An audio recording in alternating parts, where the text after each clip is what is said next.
Hello, everybody. Welcome to episode number 216 of our You're an Incredible Mastermind. And our topic for today is one lesson you learnt the hard way. Before we get to that, and before we get to these wonderful people who are going to share with you their thoughts, their experiences, their background, let me just say this to you who are watching the replay. Whatever you do, I say this every damn week, and I don't know why. I don't know why some people don't take advantage of this, because it's a perfect opportunity. If you're watching the replay, don't just comment, reach out to these people, book a time with them. Book a time with them. They are extraordinary people. They are good at what they do. I'm going to put my reputation on the line with these people. You can trust them. You can trust them. They are here to share with you. We live in a very skeptical, distrusting world. Let me share with you. Here's an opportunity for you to meet with people who will actually tell you the truth and tell you exactly what it is without any fringes on it. So reach out to people like Brian and John and Alan, Christine, Gab, George, Vangelis over there in Costa Rica, Tony, and Dr. Chris over there in Brisbane. And it's so cold in Brisbane, he's got to have his dressing gown on. Okay. I'm Noel Coward. Excuse me, I just Noel Coward. Anyway, serious topic. For those watching the replay, and he lost my place. For those watching the replay, please make sure you book a time with these people. Underneath the actual replay on YouTube, you will find a place where you can actually book a time with them. Do that. Please do that.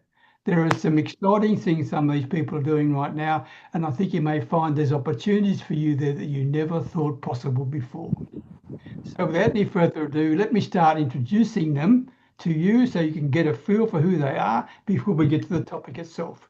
And John, can we start with you, because you were the first cab off the rank today, followed by Alan Edwards. So John, over to you. Good morning, good afternoon, good evening, everyone, no matter where you are in this big wide world. I'm John D. Allen, Allen Small Business Coaching. My program's called Fall in Love with Your Prospect's Problem, not your solution or program. Just want to read a quick sentence here. There's 27 words in it, but it tells a lot about the persuasion. People will do anything for those who encourage their dreams, justify their failures, ally their fears, confirm their suspicions, and help them throw rocks at their enemies. This simple sentence contains 5 of the most important insights. It encourages people to encourage them with their dreams, justifies their failures, allies their fears, confirms their suspicions, and helps them throw rocks at their enemies. What does that mean? It means people want to feel understood. They don't buy when they understand you. They buy when they feel understood. Those 5 points cover everything. Thank you, Peter. Wow. How many words was that? 27. 27. Thank you. And by the way, it comes from Blair Warren. I swiped it from him. Well, then, thanks for swapping it with us. Well done, John. Thank you very much indeed. Alan Edwards, followed by Christiaan. Hi, everyone. I'm Alan Edwards. I'm a property investor and developer from Hampshire in the UK. We solve property problems and we transform the value of property. What I mean by that is if you see empty offices in your vicinity or empty retail premises, sometimes with empty spaces above, we take this sort of property problem, because it's a problem that's costing someone money, being empty or unused or underused, and we transform into high quality residential accommodation. So that's what we do. We transform the value of property by repurposing it, and we help property owners solve their headaches, and we help property investors make great returns. Cheers.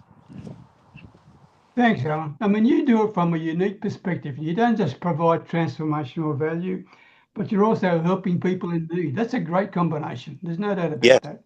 Yeah, it's win-win all round, really, Peter. And there's a massive housing crisis in the UK, and we contribute towards solving that in our small way. Great story. Thanks, Alan. Very much indeed. Thank you. Christine, followed by Dr. Chris. Thanks, Peter. Hi, everyone. I'm Christine Best. I'm a wellness strategist of Welltality. I empower leaders and teams through wellness in totality. And I do that through the system that I created, the Liberate system, LIBER8 system, a blueprint to wellness. It's based on 5 principles: life, intuition, best health and well-being, empowerment and resilience. And it's then delivered on an 8D approach through seminars, presentations, consulting, coaching. And if your people in your business are not well, they're not going to be as productive. They're going to be taking absenteeism. There'll be presenteeism. They'll be there, but not really doing anything because they're too worried about not feeling well. And they go home with that and they come to work with that. And so if you're not actually taking care of them, that transfers to your clients. It transfers to everywhere in your business. It affects culture. It affects morale. It affects productivity. Have a conversation with me and see what's possible. Thank you, Christine, very much indeed. Dr. Chris, followed by George. Hi, folks. Dr. Chris Willems, ArtsMedia Consultants. I help business owners, entrepreneurs, CEOs, and other professionals who loathe presenting get to love it and not feel like they come across as complete dicks on video and Zoom like I am at the moment. My aim is to get 50 executives in 50 weeks, comfortable, confident, and credible on screen, on stage, and online. Thank you. I'm just trying to be a bit like Chris here. Oh, it's too hot. Thank you, Chris, very much. George Nagel, followed by Gab. Hello, everyone. My name is George Noggle, and I help business owners work less and make more profit. If you feel like your day is busy, like you've been rocking on a rocking horse really fast all day, and you've really accomplished nothing, and your bank shows zero balance, hit me up. I'd love to have a conversation, see if I can point you in the right direction. Well done, George. Goodness gracious, I wish I had a voice like yours. Yeah. Thanks. I can't go down that deep. I try and try, but I can't do it. Yeah. Face for radio. Gab, over to you, followed by Tony. Hi, I'm Gabby. I help business owners kind of like empower their voice through the power of design, digital design, and neurodivergent thinking. Yeah, there. Okay, that was short and sweet, but right to the point. Well done. Thank you very much. Tony B, followed by Vangelis. Morning. Have you ever woken up and thought to yourself, why do I think like this? Why do I feel like this? Or why do I act like this? It's exactly what I help people with. My last name is Buonaiuto. It means good help in Italian. So I help people with hard things, hard times, heal people from the inside so they could live free on the outside, any struggle you might have. But you know what? The answer to those first few questions, have you ever woken up with those thoughts and feelings and actions, is because you don't know who you are. The biggest problem most people have is the relationship they have with themselves. And I help people find themselves so they can find their purpose, find a God, find an understanding of what their life should be. And if you'd like to do a one-on-one call, I'm specializing in those right now. I have plenty of times available. I'll put my link in the chat. Thanks. Love your passion, Tony. Love your passion. Keep it up, mate. Keep it up. It's contagious. Well done. Well done indeed. Vangelis from Costa Rica, followed by Tina. Hello, Vangelis from Costa Rica. I work with companies that are wanting to integrate the newest leading technologies, and we've heard of AI, artificial intelligence, and helping them realize that AI is not a product or an application, but it's actually a grouping of technologies and the human element, all of those things working together seamlessly. And I help them understand how to increase their key performance indicators, how to improve their performance and efficiency and productivity in their companies. That's what I help companies do. Thank you.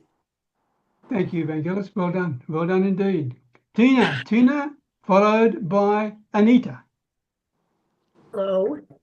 So, all the people, specifically the men and women, that are in a very difficult marriage or going through a very difficult divorce.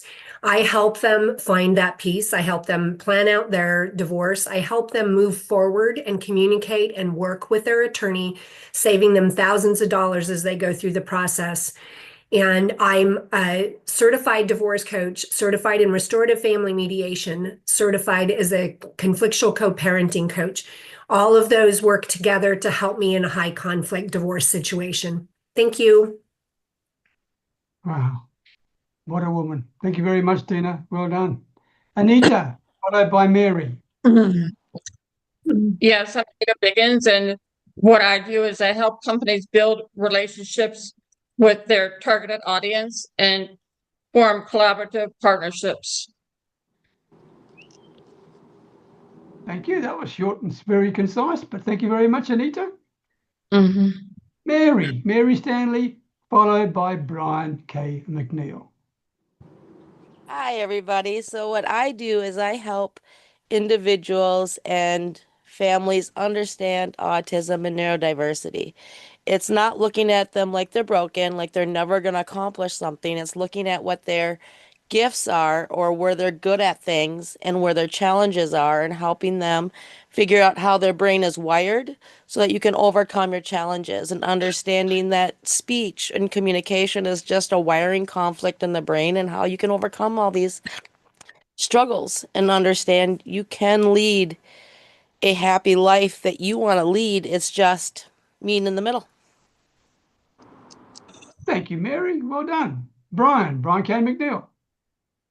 Good morning, everyone. My name is Brian K. McNeil, and I'm a sales skills improvement evangelist. This is a new title that I've been playing with for a while, and I love it because of the word evangelist. Evangelist is described as a zealous advocate of something. There are so many amazing entrepreneurs and business people that offer products, that offer services that genuinely do help others. But a lot of these people offering these things, they do not earn the money that they could or that they should. And very often, the reason why they don't earn the money is they simply do not know how to sell it well, or they're using antiquated methods of selling that no longer work. And what I do is actually teach them what to say and what to do so that they can sell themselves, which they often forget, and their services better than they ever have before so they can earn more money. And I do it through my coaching, through my workshops, through my group presentations, or through my books. And I'm happy that I just published my 8th book, Brian K. McNeil, the Sales Skills Improvement Evangelist. Sales Skill Improvement Evangelist. Got it. Before you finish, Brian, you've also got an event coming up, which sounds interesting. Something about people sharing all about themselves or words that. Can you share a little bit about that? Yes, sir. Actually, I'm super excited about my groups and my live event. Every Thursday now, we host a live in-person networking group. I think that's what you're talking about. I've been doing a bunch of podcasts lately, Peter, but every Thursday we host a live and in-person networking group, and it's focused on sales improvement, but also networking, a lot of networking. Twice a month, I host a group called the Sales Confidence Mastery Group. That's twice a month on a Monday. And twice a month on a Wednesday, I host a group called Empowering Financial Professionals. I hope that's what you were asking me, Peter. I'm not sure now, to be quite frank. It's There was a okay. post. There was a post in our community, our Unix level community from you, and it got my attention. It's something about sharing about yourself, and I don't know what it was in Tell relation your to, but story. You did yeah, comment on it. yeah, I've been posting daily tips, and Tuesday was Tell Your Story Tuesday, because your money is in your story, and right. it's more so in your story than in your service. So That was what I was referring to. But thanks for the thank other you. Mhm. problem at all. Before we get on to the topic, some apologies. Yvonne Jones hasn't been 100%. Mark Engstone in New Zealand, middle of the night for him. Ingborg's got some challenges with the son at the moment. Jeff Veale, Dr. Annika Sorensen, she'll be here with us next week. This week she's been a doctor. That's what it's all about. Daniel can't make it. He's traveling today. And Elena Appelkova, please just send a message and share some thoughts with her. Her mother had a heart attack. So things are a bit of a stressful situation in her household right now. All right. Our topic for today, and I'll take you in the order you raise your hands, and I'm looking forward to hearing this. One lesson you learned the hard way. One lesson you learned the hard way. Okay, so who would like to be first? Brian, you are there, ready to go. Over to you. I can't believe I'm first today. I felt like Alan would have already pressed the button before I got to it because he's quick. Oh man, a lesson I've learned the hard way. And this is the kind of thing that smacks me in the head all of the time. No matter what I offer, no matter what I have, no matter how good I am, no matter how skillful I am, nothing I have and nothing I do sells unless I sell it. The book I write could be amazing, but the moment I stop promoting and marketing that book, it doesn't sell at all. It'll just sit there. But if I stir up the ground, if I start talking about it, then it sells. Everything that I have and do makes me no money unless I'm actively selling it, whether it's a coaching program or a book or a group or whatever. And the moment I stop selling it, the moment it stops selling. That's it. Thank you, Brian. Mary. The biggest lesson I have learned is to just be myself. You know, when I first started this journey, I was doing something that was so different than the status norm, especially here in the US. And I was listening to all these different marketers on how to make a video, how to have a pitch, and how to do everything for a business because I had no idea how to do any of it. And it didn't work for me. You know, I sounded very scripted. I sounded very unauthentic. And so with the help of all y'all, I learned to empower me in my story and, you know, my life and my kids to really talk about the issues, not sell. And since then, it's just grown immensely. You know, it's about being you and who you are and embracing who you are to explain what you do. Sounds good to me, Mary. Sounds good to me. Well done. Authenticity all over the place. That's what you are, and that's what we love you for. Mm. Who to go next? Alan, I see your little finger up there, so over to you. Yeah, for some reason my Zoom is not playing ball today, and so I couldn't beat Brian to the chat. Well done, Brian. Yeah, I just like to recount a recent occurrence that a lesson I learned the hard way, which is that sometimes you can be too positive about what you think can happen. I like to believe that I can actually do things and envisage them being successful. And there was one transaction recently where I negotiated with a lady. I've known her for about 3 years and tried to negotiate this property with her. She's the seller of the property, and we invested significantly into this property. In that, we we spent legal fees on preparing for the transaction to buy it, and we also invested in architectural fees and planning application fees to try and validate the value of this site. And unfortunately, it fell through. So I learned the hard way, and I lost $30,000 or so. So it's, I suppose the life lesson for me is just don't be too positive. You need to be positive to achieve things, but sometimes you can overextend yourself, and it's a difficult lesson to learn when you lose that so much money on one transaction that didn't come off. Yes, 30,000, right? Yeah, the legal fees and planning application fees, architectural fees, and a lot of time invested as well, which isn't included in that. Thank you very much But I'm indeed. still smiling. You are still small, but it was a lesson the hard way. No doubt about that. Yeah, that's right. John, are you waving to me or waving to someone else? No, I got my hand up because I can't find the friggin' button that says raise your hand. Well, then, consider my, it right. John. Well, thank you. I got to go back to using my computer, get this thing working right.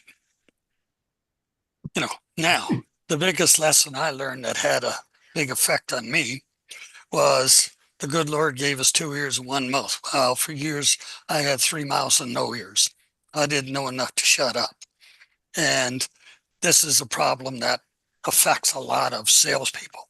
They talk and talk and talk and figure as long as their lips are moving, they're going to be trying to convince people.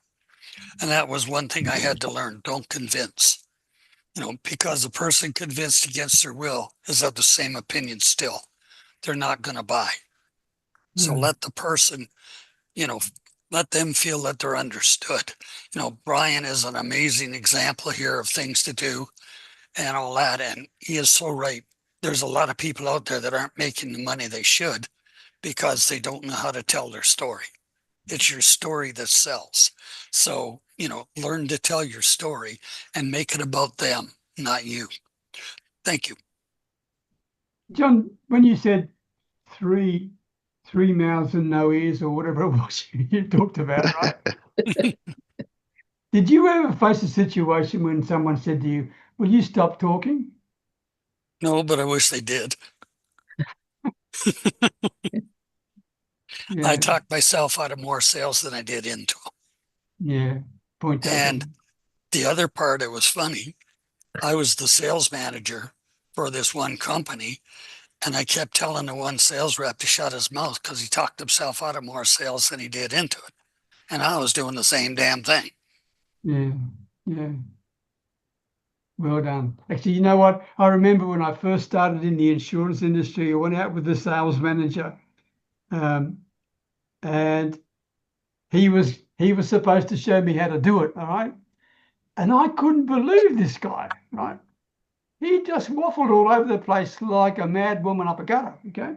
And in the end of the day, the people said to me, and I'm just a young guy, people said to me, is this guy for real? That's the word he used. And I'm thinking, he's my manager. I can't say anything wrong here, right?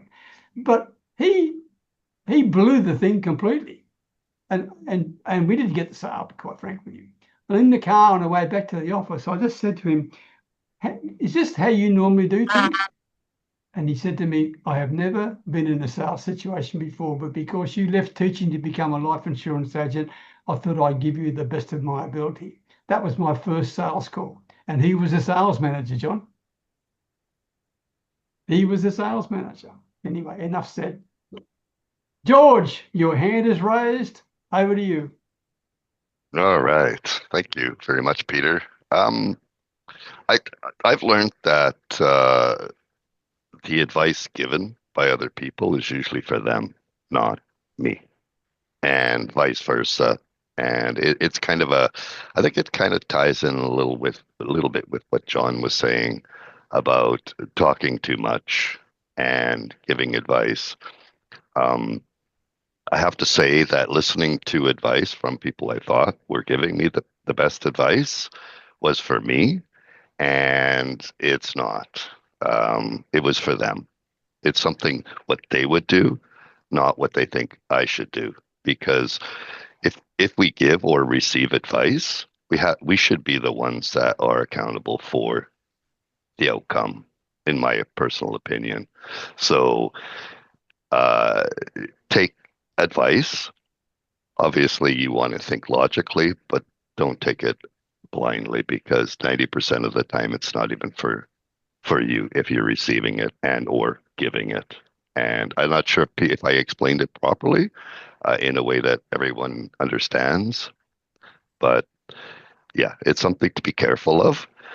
Also, it goes with talking too much. Like, we don't know when we're facing a client, or when we're, having a meeting with a client, if we can even help them. And if we start giving them advice of what we do or what we should do, honestly, it's not. So, like John says, we have 2 ears and one mouth. So shut up and listen. Thank you, George. Well said, mate. Well said. Tony B. Yeah, great topic. Large. So many thoughts run through my head. Maybe to elaborate a little bit on George, when he was speaking, the thought came to my mind about some things I believe, and that's like, when I went to school, I would get the lesson, then I would have to take the test. And in life, I get the damn test, and then I learn the lesson. And that's usually not the easy way. I'm not going to say it's always the hard way, but for me, my thick head seems to want to know it all. And when I know it all, I know nothing. And if I've learned anything in my life, it's to not know, to always be open-minded, be willing to learn, and be willing to grow and listen to people just like all of you beautiful people on this Zoom call today. But I did get into a lot of things in my life that were large lessons, some addictions, drugs, alcohol, and ran crazy for a long time trying to figure out what made me feel good on the outside and what made me feel good immediately. And the terminology these days is dopamine, and I was chasing that dopamine everywhere I went. And when I finally got silent in myself and in my head, was able to breathe and be present in the moment, not worry about the past or the future, just stay now, it all changed. Because there's a thing, there's a flow, there's a way that this life happens. And when I go with that flow and I don't resist, because my resistance is my pain, then I learn more lessons, and it becomes a lot easier to live my life the easy way rather than the hard way. So a lot of lessons, a lot of learnings. It's a giant topic, huge question. I really appreciate you for bringing it to the table today. Thanks, Peter. Wow, Tony, that was deep and meaningful, my man. Thank you very much indeed. Thank you. Vangelis. Yeah, Mary used a word I hadn't heard in a long time. Do any of you know what the plural of y'all is? All y'all. She said it, and I thought, gosh, I hadn't heard that in a long time. Beautiful. Mine is to take responsibility for your own decisions. That's the hardest lesson. And there's so many of them. I'm just trying to figure out which one I want to talk about. I grew up in a strict, restrictive religious environment that everything was dictated to you. And when you're taught from 1 year old, 2 years old, to listen to your elders and your mom, your dad, your pastor, your teachers, everybody, you're just conditioned and indoctrinated that way. And I never had a desire to have a house. Just wasn't one of my things. Never wanted one. But when I was around 40 years old, everyone told me, you have to have a house, you have to have a house, you have to have a house, and hearing it. You think you know what's right and all this kind of stuff. And all the things people say to make you feel like you don't really know what's good for yourself. So I bought the house, and because it was my first house, I didn't know how things were supposed to work. And this was right there when, President Clinton, 1995, everyone should be able to have a house. No one's going to be denied. So I filled out the application and I said, well, here's my salary. He said, well, this is a no doc loan. I said, well, what do you mean? It's no doc loan. So I don't have to prove that I can afford it? Nope. And it didn't ring any, didn't put any flags up because it was my first house. I had never gone through the experience before. So I get into this house, and then, and I was traveling every week. Every week. I come home one week, and my partner says, people are backing up trucks to their houses and just leaving. And I thought, well, that's kind of strange. Well, come to find out, that was 2008. That was when the whole mortgage crisis hit. And my $1 million house within 2 months went down to like $600,000 value. And I said, okay. And then, of course, the economy was really hurting and all that stuff. So I didn't have any work for about 5 months. And I thought, okay, we need to get out of here. And I was current on everything. And then the mortgage company said, well, we can help you and cancel your debt. And I said, okay. And so because I sold it for 600,000, which means it was 400,000 under, right?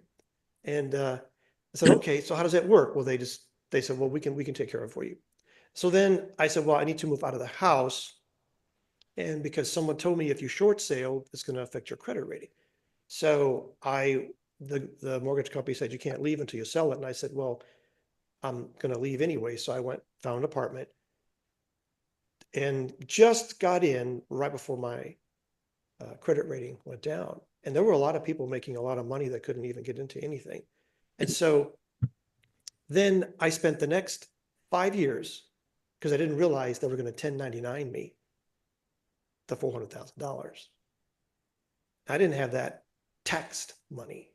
And so for the next 5 years, the IRS took 75% of my salary every month. Yeah. And the system's not broken, I realized. That is the way it's put together. So, because I always thought the system was broken. So after reading several books and speaking to some people, that is the way the system is put up. So I started off with saying my hard lesson was to think for myself, because those very people that told me you should buy a house are the ones that said later, well, you're responsible for your decisions. Oh, really? Because when I don't do what you want me to do, you humiliate me in front of everybody publicly. So, it's the hard lessons, kind of what George was talking about. People, they'll give you advice, but it's really for themselves. I'll even take it one step further. For me, it wasn't because it was for them. They just were not doing things for my benefit. They were doing it for theirs.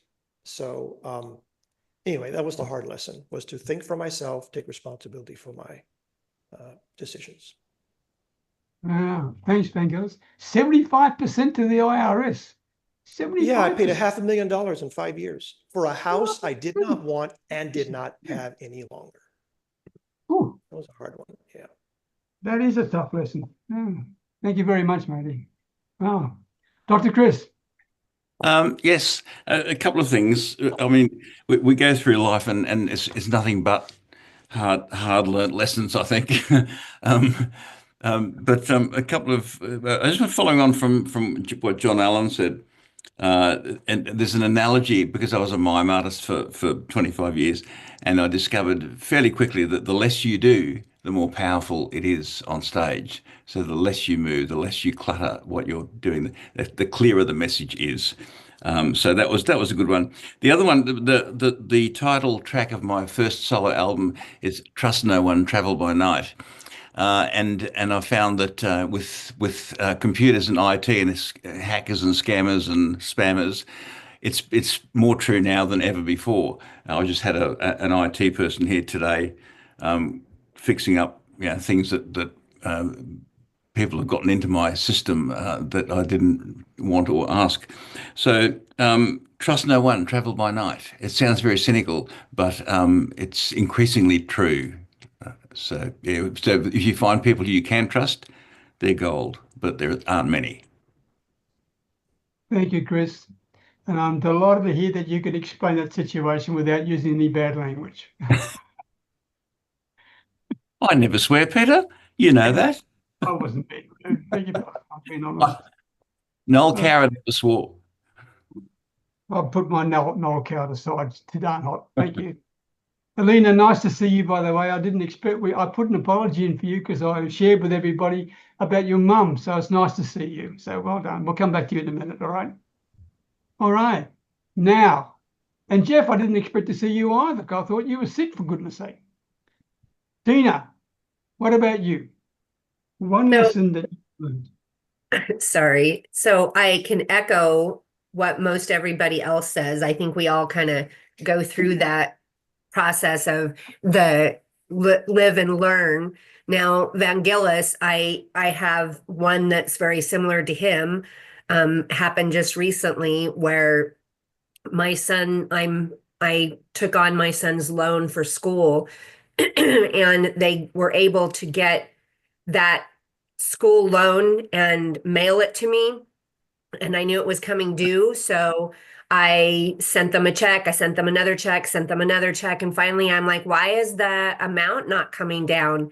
And then I get an email from the actual school. They had gotten into there with all my contact information and was able to print off everything. The only thing that was different on there was the mailing address. And even though it was written to the school, they were still able to cash that. They ended up taking a couple of grand from me just because of that. I mean, who would think that somebody's going to steal that? So that was a lesson I learned. And then just thinking, I think this is a big one for all of us at some point in our lives where we think, and it was said in here by Brian that we think we know what we're doing. We think we've got it and we don't ask for help. And I was really big about that because I felt asking for help coming from a ranch that it made me weak and it made me not know my stuff. And that cost me lots of clients, lots of money, lots of time. And I can tell you right now, I've got 3 people I'm working with. Well, technically 4. And part of it's because I'm working on the death of my husband and dealing with that in RTT, resetting my mind for work, not just personal. And then I'm working with business coaches. I'm actually working with John and just trying to move me forward so that I can get out of the rut that obviously happens when you lose somebody close to you.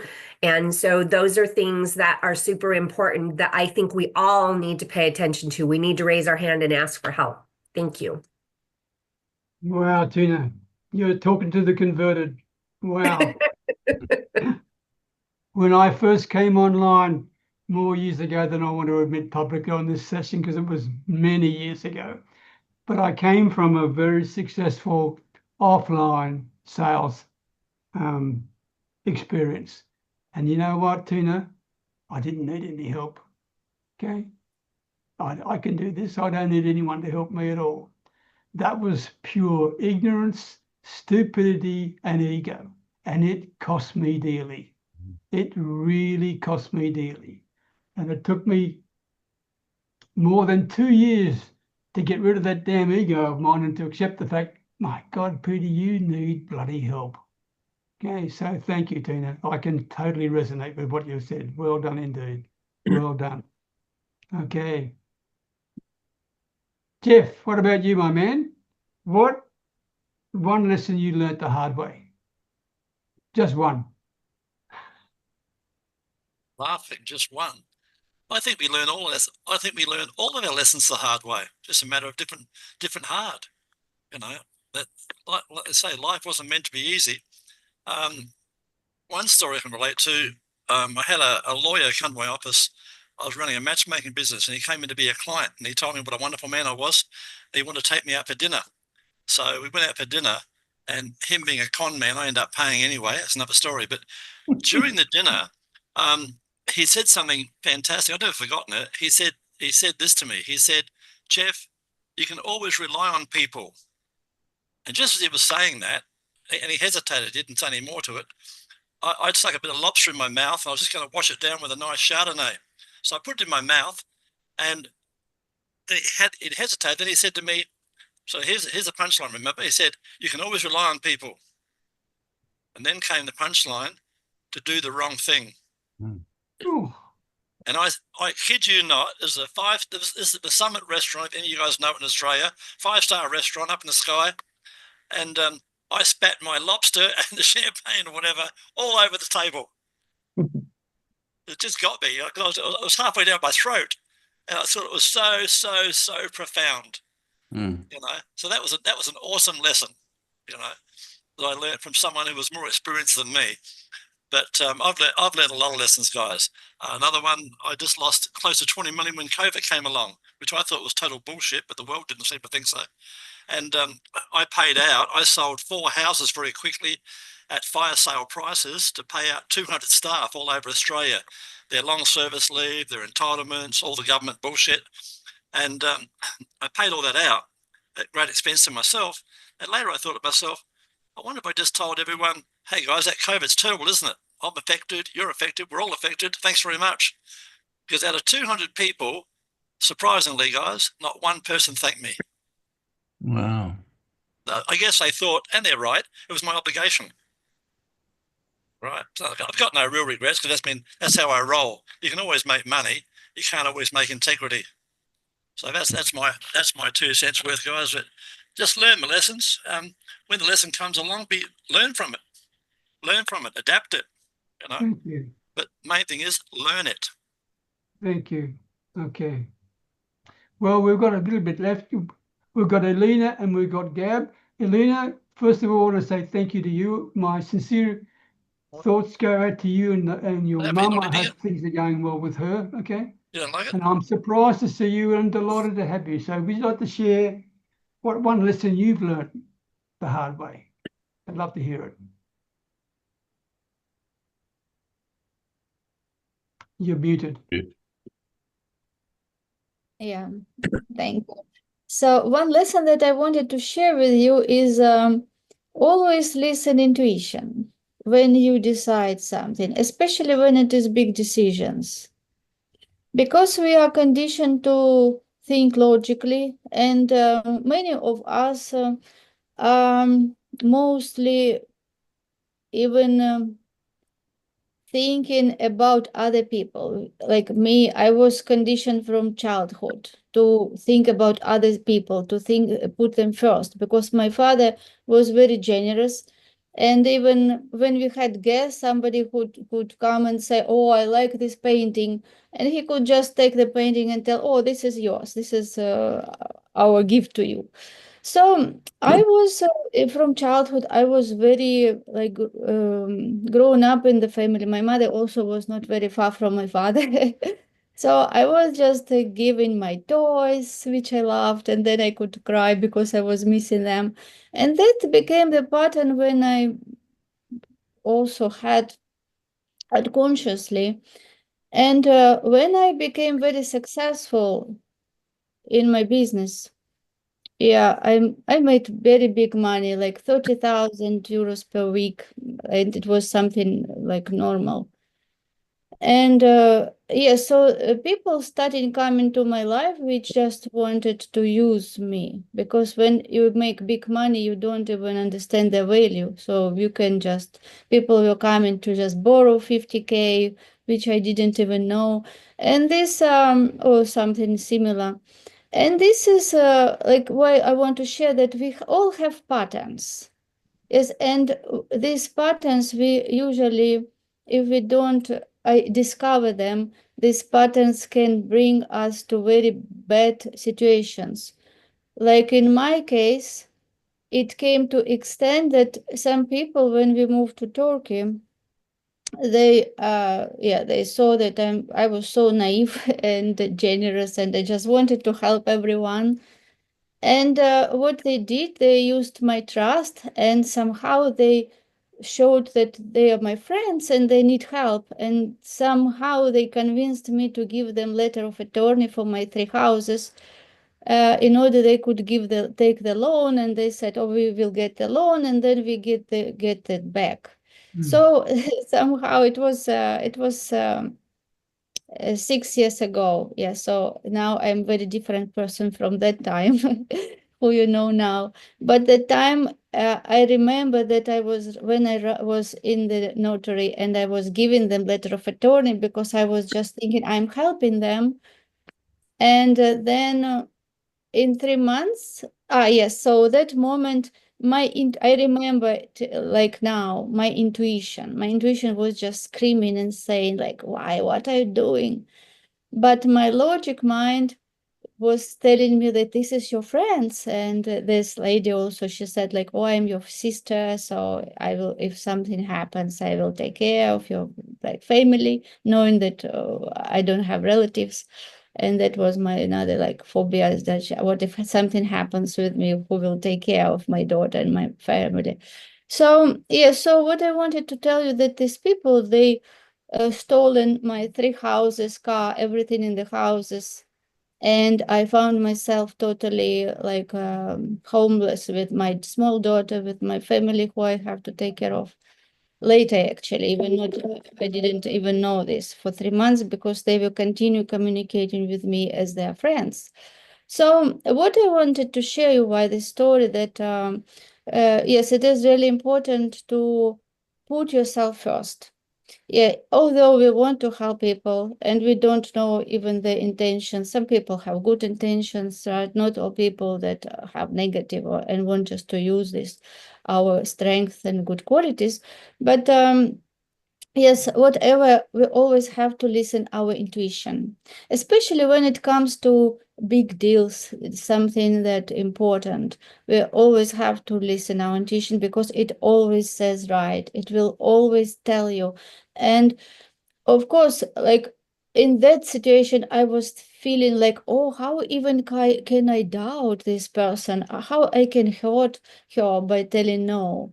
So that voice, like, be good, yes, and just be right, and not hurt everyone, was more stronger than the voice of intuition. Even my intuition was also like telling, like, what if they just use this? But I didn't even give the chance to think about this because I learned to trust, and I thought that we have to trust people. Yeah, so these all patterns will play a big role, and we have to identify them and see really what dominates when we make decisions. And if it is really we make decision feeling ourselves, feeling our intuition, listening to our voice inside. Because if we don't listen to our intuition, if we ignore it, it can be very bad. Yes, and for me it was very big lesson, and I had to start everything from scratch. And it was time also when the war in Ukraine started. So it was a lot. And of course it was, now I look at this as a very good situation, because at that moment I changed my life, and this is how I moved to personal development and started like like how from zero, starting just climbing, yeah.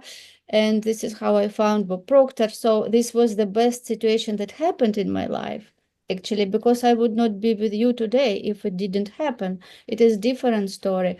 But yeah, the main lesson in the format of our conversation is listen your intuition. Yes, it never lies, it never is wrong.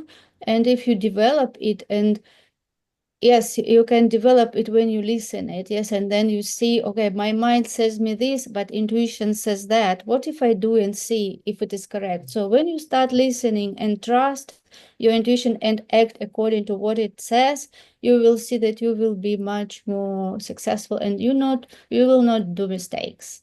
Yeah, this is what I wanted to share with you today. Ooh. Elena, did I hear you correctly that you were in the military in Ukraine?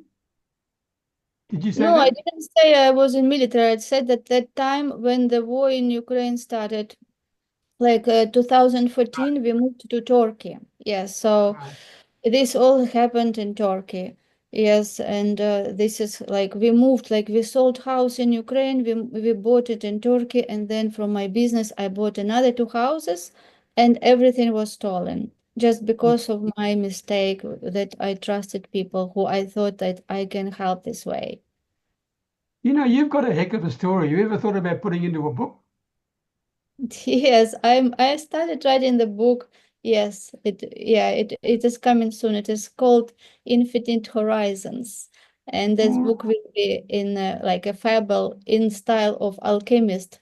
It will not be like autobiography, but it will be interesting book in which I will share about my stories. Yeah. And I bet you for sure the word intuition is in there somewhere, correct? Yeah, Well done. intuition is very Great. important. We are not told anywhere, right? We are not taught in school about these high mental faculties, but Yeah. this one is very, very important. And if we learn to listen to it, it will prevent us from many big mistakes and consequences of that. Thank you. Thank you very much. Gab, we've kept you to last. I haven't So said you've got anything yet. pride of place. I haven't spoken either, Peter. So, Oh, I'll come back to you, Chris. Beg your pardon. I haven't. Oh, my goodness gracious. Yeah. You want to wait, Gab? I can put Christine on first. No, let Gab go. It's fine. Let Gab either go. way, doesn't matter to me. Do you want me to go or? Yeah, you go. Okay. Yeah, I mucked it up. Gab, over to you. Okay. So it actually fits really well with what Elena was kind of saying, because I was going to talk about how I think that like something I've learned really hard is like you have to save. Okay, so Dolly Parton said something. She said that like you have to save a little for yourself. And that's something that's always stuck a lot to me, because I'm one of these people, like I just want to keep giving and giving and giving and giving to people. And some people I learned will take advantage of that. And I it's very hard for me, because another thing I've learned is like you can't make a decision out of emotion. And I'm a very like I'm a person who likes to really think and do things out of emotion, which everybody likes to do things out of emotion. But it's one of these things you kind of have to like control, because when you don't control it, like you end up like giving everything away, or you tell people things that you really should save for yourself. And part of valuing yourself is saving some of these things for yourself. So I think the biggest thing for me is just, again, valuing myself, but also knowing that not everybody is worthy of having a piece of who you are. Like you can still love everybody, but not everybody is worthy of being in your circle. You don't have to be friends with every single person you meet. There's a difference between acquaintances and there's a difference between friends. Doesn't mean you hate someone, but you can love everybody and still love from like afar or get to know people. So that's what I've learned. Well said, Gab. Thank you. Thank you. Okay, we've got 3 minutes left. Christine, my apologies. Over to That's all you. right. No worries. I will make it short and sweet. And what I wanted to say was, I mean, I could have gone, oh, which one do you want to hear? Right? Because I got tons of stories where I've made mistakes and done it the hard way. But one of the main things where people make mistakes, where I've made mistakes, is you trust the wrong people and you assume that other people are like you and they don't have the same integrity as you. They don't have the same standard of ethics. They don't have the same conscience to pay back money they might have borrowed or things like that. And that's because people have different values. And values, you don't always know what they are at the surface. You can maybe tell some of them, but some of the really deep-seated ones, you won't know until you're in a relationship with somebody, or, you know, you've gotten to know them really well, closely. And so I think it's a really important part of business and life to know a bit more about values, because they can be conflicting in you, and you might want to partner with somebody in some way, but they are not really the right person for you because they've got just a couple of different values to you, and that's going to cause contention in the relationship, whether it's personal or business. So yeah, pay attention to values. Thanks, Christine. Well done. Yeah. Well done indeed. Okay, thank you everybody for your contributions today, for sharing your time, your expertise, and your sense of humour and your honesty. And I'm hoping to see you same time next week. Okay. In the meantime, take care. Best wishes from a little Thai village that is very hot indeed.